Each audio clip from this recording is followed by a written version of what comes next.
नमस्कार, मैं जगभूषण शर्मा। नेपाल समस्या पर ही हमारा ये तीसरा वीडियो है और एक ही दिन में हमने सारे ये 3 वीडियो शूट किए थे। इस करके आपको ये स्पष्ट कर दें कि हमारी जो ये वेशभूषा है वो एक ही है, क्योंकि एक दिन में शूट किए थे। खैर, वो एक अलग मैटर है, इससे कोई फ़र्क नहीं। आप तो एक विषय को समझने की कोशिश कीजिए। चर्चा ये भी है कि जो नेपाल है वो गरीबी से बुरी तरह से ग्रसित है और इसका गरीबी की जकड़न में जो सबसे ज़्यादा आता है वो वहाँ का युवा वर्ग आ रहा है, क्योंकि जैसे कहा कि सरकार स्थिर नहीं, नियम कायदे जो है मन चाहे ढंग से बदले जाते हैं। लोकतंत्र की आड़ में जो है तानाशाही का एक वहाँ पर They want to control us just like a dictator. वो है, पांव पसरे हुए हैं यूँ कह सकते हो।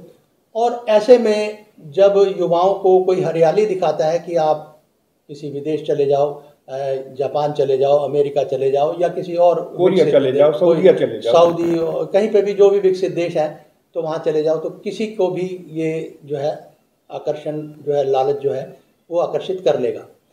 मैं यहाँ समझना चाहूँगा कि ये जो ह्यूमन ट्रैफिकिंग की बात आप अगर समझना चाहूँ, क्योंकि वो ऐसा फिर वहाँ ऐसी कौन सी एजेंसियाँ हैं जो इनको लुभाती हैं युवाओं को, और वो किस तरह से इनके जाल में फंसते हैं और कर्जाई होकर बहुत उनको एक जिसे कहते हैं आर्थिक तंगी का सामना करना पड़ता है। जी, वहाँ पर 2 वर्ग को समझ लीजिए। एक पढ़ा लिखा वर्ग है जो कि यूरोप में जाके अच्छा काम कर सकता है, लेकिन उसको वीजा नहीं मिलता। एक वर्ग वो है लेबर क्लास, जो पढ़ा लिखा भी नहीं है और बहुत ज़्यादा स्किल्ड भी नहीं है। तो ना तो उसको कानून का ज्ञान है और किस तरह से जाते हैं उसको कुछ भी ज्ञान नहीं, लेकिन उसको पैसा चाहिए परिवार पालने के लिए, क्योंकि उसके पास खेती से जो है उसका परिवार का पोषण नहीं होता और उसके पास कोई काम नहीं है। तो इस तरह की बहुत सारी एजेंसी नेपाल में भी हैं और इंडिया में भी हैं जो मानव तस्करी करती हैं। कुछ लोग तो जो है पैसा लेके जो है डंकी रूट से पहुंचाते हैं। अच्छा। और कुछ लोग जो है बहुत ज़्यादा पैसा लेके उनको जो है वीज़ा तो दिलवाते हैं, लेकिन उनकी सैलरी बहुत कम होती है। किसी की 15,000, किसी की 20,000, किसी की 30,000 नेपाली। 30,000 का मतलब समझ लो आप जो है 18-19,000 रुपये करीब।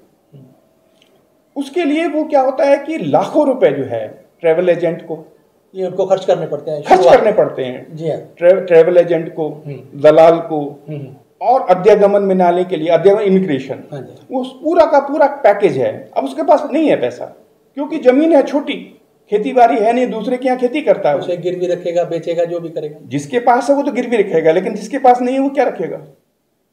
सबके पास तो जमीन नहीं है, तो वो साहू महाजन से ऊंचे दाम के अंदर वो कर्ज लेता है, ब्याज पर। तो उसको जो है ब्याज चुकाते चुकाते 1 साल कम से कम वो जो वहां पर कमाता है ना, तो वो सारा का सारा ब्याज चुकाने में चला जाता है। यानी कि समझो कि 1 साल का उसकी मेहनत फ्री में जा रही है। काश अगर हमारे देश के अंदर कोई व्यवसाय हो तो हम उस ऊर्जा का इस्तेमाल करके जो हमारे बच्चों ने काम किया है, हमारी जनता ने काम किया, उससे देश का विकास होगा। तो उसको हम गलत रास्ते में ढकेल रहे हैं। अच्छा, एक तो हमारा ये मानव तस्करी हो गया। कुछ यूरोप अमेरिका जा रहे हैं, कुछ अपने जो है खाड़ी के देश में जा रहे हैं जो पढ़े लिखे नहीं है और उनको जो है लेबर के काम में जा रहे हैं, उनके संग बहुत ज्यादती होती है। पढ़े लिखे को तो पता है कि कैसे निकलना है, लेकिन जिसको ना कानून का पता है ना उसको अच्छी तरह वीजा का पता है, उसके संग बहुत दिक्कत है। वहां पर अच्छा काम नहीं मिलता, पैसे नहीं मिलते, तो यहाँ पर साहू महाजन घर के खा जाता है, तो वहां भी बर्बाद हो जाता है, यहाँ भी। तो उसके पास खाली या तो विदेश में रोजगार है या फिर देश के अंदर जो जगह दलाली का काम है या जगह किन बेच के काम के अलावा उसके पे कोई काम नहीं है, या गुंडागर्दी। ये आप देखो, एक कल के मतलब इससे पहले वीडियो में आपने एक आंकड़ा दिया था कि 40 जो लाख युवा हैं वो लगभग भारत में है और बाकी 40 लाख जो नेपाल के युवा हैं वो अन्य देशों में है विश्व के। सवाल ये है कि कुल आबादी का लगभग 27% ये बैठता है। 27% आबादी युवा जो है वो नेपाल की बाहर है, तो 71% जो लोग हैं वो बाकी उसमें वृद्ध भी हैं, बच्चे भी हैं, महिलाएं भी हैं, ये सारा मिक्स है। बहुत सारे परिवार और गांव ऐसे हैं कि युवा खाली हो गए, गांव के अंदर बूढ़े और औरतें ही हैं बस।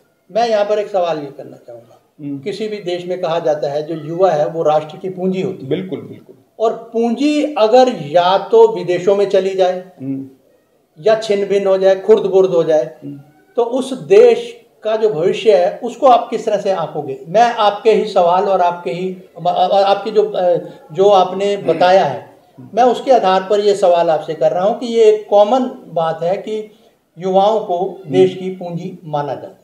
मैं आपको एक खुशखबरी सुनाता हूँ। मैं पूरे विश्व के अंदर इतनी जगह घूमा, लेकिन 2 राष्ट्र जो मेरे को सबसे अच्छे लगे, स्वीडन और नेपाल। इतनी ज्यादा खुशहाल लोग, आप कितने भूखे भी होंगे ना तो आपको हमेशा खुश मिलेंगे, कितनी भी यातना मिले कभी कोई तकलीफ नहीं करेंगे। ये इन्होंने वर्षों से तकलीफ भोगी है, और एक्सट्रीम जब हो गया, जैसे ज्वालामुखी होता है, अंदर अंदर पकता रहता है, फिर ब्लास्ट हो जाता है, बिल्कुल वही हालत है। ये गुजरे 17 साल जो है इनका बड़ा जो है दर्द भरे रहे कि आप हमारे सामने लूटपाट कर रहे हैं। अब 61 किलो सोना जो है तस्करी करके लाए, 2 लाख के अंदर छूट गए आप, तो आपके लिए न्याय कानून कहाँ है? 17,000 आदमी आपने मार दिए और 10 साल आपने देश को तबाह कर दिया, अरबों रुपए लूट लिए। 17 साल ये अपना प्रचंड साहब उर्फ नहीं बल्कि पुष्प कमल दहाल उर्फ प्रचंड। तो वो 17 आपने जो है 10 साल जो माओवादी युद्ध किया, तो आपने जनता और देश को क्या दिया? खाली आप सत्ता में आ गए, आपके जो है चंद लोग जो है नोट छापने लगे, ब्रह्म लूट करने लगे और जनता बर्बाद हो गई। शासक तो एक अभिभावक की सूरत में होता है। बिल्कुल होता है।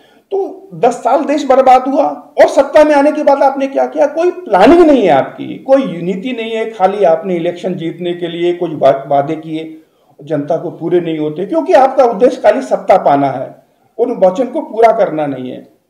1 बार 2 बार 3 बार 4 बार। चलिए अब एक बात और पूछता हूँ जो एक महत्वपूर्ण है इस आपके लिए भी, सभी के लिए। ऐसे में जो भी हालात आज हैं वो स्पष्ट है, सबके सामने है, जो कुछ घटा वो भी सबके सामने है, विशेषकर 4 सितंबर से और 10 सितंबर के बीच में 2025 की बात है, कोई पुरानी। मैं लोकतंत्र का भविष्य, अब जो नई सरकार आएगी वो उसकी सूरत क्या होगी, और लोकतंत्र का भविष्य जो है नेपाल में कैसा हो सकता है या क्या होगा? इसको मैं बहुत ज्यादा विस्तार दूंगा। हम जो एक अध्यात्म का विषय लेंगे ना, उसको हम कैसे उसको सॉल्व कर सकते हैं। राजनेताओं के पास इनका समाधान नहीं है, ये मैं आपको क्लियर कर दूं। राजनेता बिल्कुल समाधान नहीं कर सकते, ये बिल्कुल नोट करके रखिए। देखिए वो समाधान इस करके नहीं हो सकता, मैं आपको अगर थोड़ा सा ऐड करूं, क्योंकि नीति और नियत 2 चीजें होती हैं। नीति के बारे में आपने बता दिया, और नियत झलकी गई 10 साल के जो भी आपने बताया, उससे भी नीति और नियत दोनों ही उसका ही वो प्रतिबिंबित होती है, रिफ्लेक्ट होती है। और दोनों ही चीज़ें जब आधार हों किसी चीज़ को उन्नत बनाने में, विकसित करने में, और दोनों वहाँ पे उसका बिगाड़ खाता हो, नियत का भी और नीतियों का भी, तो वो कहीं ना कहीं तो डामाडोल होता ही है भविष्य। 2 सभ्यताएं, वैसे तो बहुत सभ्यताएं हुई हैं, पाश्चात्य सभ्यता और पूर्वी सभ्यता को लेते हैं। पूर्वी सभ्यता हम अध्यात्मवादी हैं और पाश्चात्य समाज भोगवादी है। तो पाश्चात्य सभ्यता में जो है हम शिक्षा जो देते हैं, बाहर से ज्ञान को ठूसते हैं, ज्ञान को बाहर से ठूसते हैं, वो भोगवादी संस्था पाश्चात्य सभ्यता है। लेकिन हमारी पूर्वी सभ्यता, हमारा आध्यात्मिक ज्ञान, वो ज्ञान नहीं देते। वो कहते हैं ईश्वर का जब आत्मा है तो वो सब कुछ ज्ञानी भी है, प्रकाश भी है, और सारा ज्ञान उसमें है। उस पर लगे आवरण को हटा दीजिए, मैंने अंदर की गंदगी को हटा दीजिए, ज्ञान भी अंदर है, आपके अंदर चेतना भी अंदर, सब कुछ अंदर है। ये हमारी पूर्वी सभ्यता है। आपने पूर्वी और पश्चिमी सभ्यता को थोड़ा सा कहा, यहाँ पर मैं एक स्वतंत्रता को लेकर आपसे कहना चाहूँगा। ये मेरे पास एक समाज दर्शन किताब है, और ये लिखी हुई है डॉक्टर सत्यपाल गौतम जी की। तो स्वतंत्रता जब हम समझते हैं तो इसमें उल्लेख मिलता है, आगे जैसे इन्होंने कहा हम चर्चा करेंगे, हमारे साथ है, क्योंकि हम अब सिर्फ देखिए पत्रकार हो कोई, जो चाहे इंटेलेक्ट हो कोई, जो जिसे कहते हैं वाइब्रेंट कोई सिटीजन होता है, सजग नागरिक कहते हैं हम, तो उनका काम भी यही है कि जो समाज में चेतना को जागृत करें, समाज को जागृत करें। सिर्फ निंदा करना कोई उद्देश्य नहीं होता, और उससे कुछ बनना भी नहीं। ये समाधान क्या है? वो समाधान जरूरी है, क्योंकि अगर हम समस्या का चर्चा करते हैं, समस्या है तो समाधान भी है। तो मैं बात कर रहा था स्वतंत्रता की। स्वतंत्रता हमारे यहाँ क्या कहा जाता है, जैसे इन्होंने कहा कि जो कुछ है वो आदमी के अंदर है, ठीक है जी। मैं यहाँ पर एक और बात कहूँगा, यहाँ पर जो ये तो वो बात है, हकीकत है कि आदमी के अंदर है चेतना भी, उसका सब ज्ञान भी, क्योंकि न्यूटन ने भी कोई खरीदा नहीं था न्यूटन लॉ, वो सिर्फ प्रकृति को उसने देखा था कि सेब नीचे गिरा तो ये ऊपर क्यों नहीं गया, नीचे ही क्यों आया, तो ये क्यों के सवाल, वो सवाल अंदर से ही उठा था। तो स्वतंत्रता को जब हम बात करते हैं तो स्वतंत्रता हमारे मैं थोड़ा सा कंफ्यूज हूँ, जो अपने भारत की फिलॉसफी है क्या कहती है, दर्शन में कहूँ तो उसमें क्या है कि जो स्वतंत्रता है वो हमें, जो चरम है स्वतंत्रता का वो मोक्ष है। आप समझिएगा, स्वतंत्रता का चरम है वो मोक्ष है, और मोक्ष कब मिलता है आदमी को? मरने के बाद। ठीक है जी। और एक और आपको बात बताता हूँ, जो रूढ़ कर दिया गया एक विचार कि मरोगे तो स्वर्ग प्राप्त होगा, ये भी पोस्टडेटेड चेक है सर। ठीक है, कि मरने के बाद स्वर्ग मिलेगा, जीते जी जितने मर्जी धक्के खा लो, वो संघर्ष करो। तो स्वतंत्रता को भी पहचानने, इस पर भी हम चर्चा करेंगे, अध्यात्म की करेंगे तो स्वतंत्रता भी आएगी, समता भी आएगी और लोकतंत्र भी आएगा, सारी चीजें आएंगी। तो स्वतंत्रता, हमारी जो स्वतंत्रता है भारत की, वो मोक्ष, चरम सीमा मोक्ष की है और मरने के बाद है, स्वर्ग भी मरने के बाद है। लेकिन बरक्स इससे जो पाश्चात्य है वो ये कहते हैं कि जो आपका सामाजिक जीवन है, जो मानवीय जीवन है, वो जीते जी बेहतर बनाया जाए। ये उनका जो स्वतंत्रता का जो एक क्रक्स है, जो एक मूल है, वो ये है। इस पे हम चर्चा बाद में करेंगे। मैं इस चीज को थोड़ा सा सम अप करने के लिए बताऊं। जी हाँ। अब हम कहते हैं कि हमने बुराई की और समाधान बताया, लेकिन इसका विकल्प क्या है? जी हाँ। मैं बहुत साधारण सा विकल्प बताता हूं जो हर एक आदमी को पसंद आएगा। जी हाँ। भारत या नेपाल, एक मुझे जेल का काम दे दिया जाए, जो सबसे ज्यादा खूंखार अपराधी है, 3 महीने बस। 3 महीने के लिए अंबिका शर्मा जी आप जो है इनको संभालिए। 3 महीने के अंदर आप उनमें परिवर्तन देख लीजिए। और खूंखार अधिकारी जो है, आतंकवादी और जो बिल्कुल उद्दंड लोग हैं, वो दीजिए मुझे आप। भाई यदि आप सज्जन लोगों पे काम करें तो कोई भी कर सकता है, लेकिन ऐसे उद्दंड लोग दीजिए जो कहें कि साहब ये बहुत खतरनाक है, 3 महीने के लिए मुझे मौका दीजिए। और मैं कुछ मांग नहीं रहा आपसे, कोई पैसा मांग रहा ना कुछ भी नहीं मांग रहा, 3 महीने प्रशिक्षण का मौका दीजिए, फिर देखिए परिवर्तन क्या आता है। ये हमारी शिक्षा का परिणाम है। ये हमारी शिक्षा का परिणाम है। तो सबसे बड़ी है कि इन्होंने एक चुनौती को स्वीकार करते हुए अपने कथन को व्यक्त किया है, अपनी स्टेटमेंट दी है कि अगर समाधान भी हमारे पास है, ये कहना ये चाह रहे हैं। तो समाधान क्यों नहीं है? जब समस्या होगी तो समाधान होगा, ज़रूर होगा, लेकिन अफसोस ये है कि समाधान की तरफ हमें बढ़ाया नहीं जाता, समस्या दर समस्या।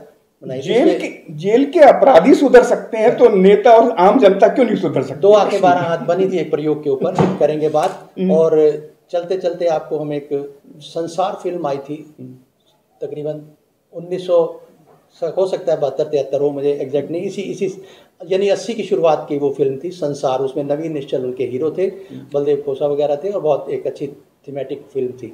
उसका एक गाना था, करी जो हमने जरा सी चोरी, मिली जेल में चक्की, जो कोई मारे बड़ी डकैती, तो कुर्सी है पक्की, जमाना देखो। इस तरह का वो गीत था। तो ये शर्मा जी कभी मौका आप सुनिएगा, ठीक है। तो आज के जो परिस्थिति में है इसको आप देखिए, पुरानी संसार का ये गीत है, सुनिए तो आपको कितना आज 50-52 साल पुराना वो गाना है, वो आज कितना संदर्भित है। तो ये आप देखिएगा, सुनिएगा तो आज के वीडियो में। ये भारत और नेपाल के जो है दोनों सरकारों से निवेदन है, 3 महीने किसी भी खूंखार जेल में भेजिएगा और आप देखिए कैसा परिणाम आता है जी। ये हमारी शिक्षाएं हैं। तो ये हमारा संदेश भी है, जो अंबिका शर्मा जी का ये संदेश भी है। मौका दीजिए, हम फ्री ऑफ कॉस्ट एक बेहतर समाज की परिकल्पना भी कर रहे हैं, और साथ में उसका एक व्यवहारिक रूप भी आपको निःशुल्क, कोई शुल्क नहीं उसका। ठीक है, आज के वीडियो में इतना ही फिलहाल। नमस्कार।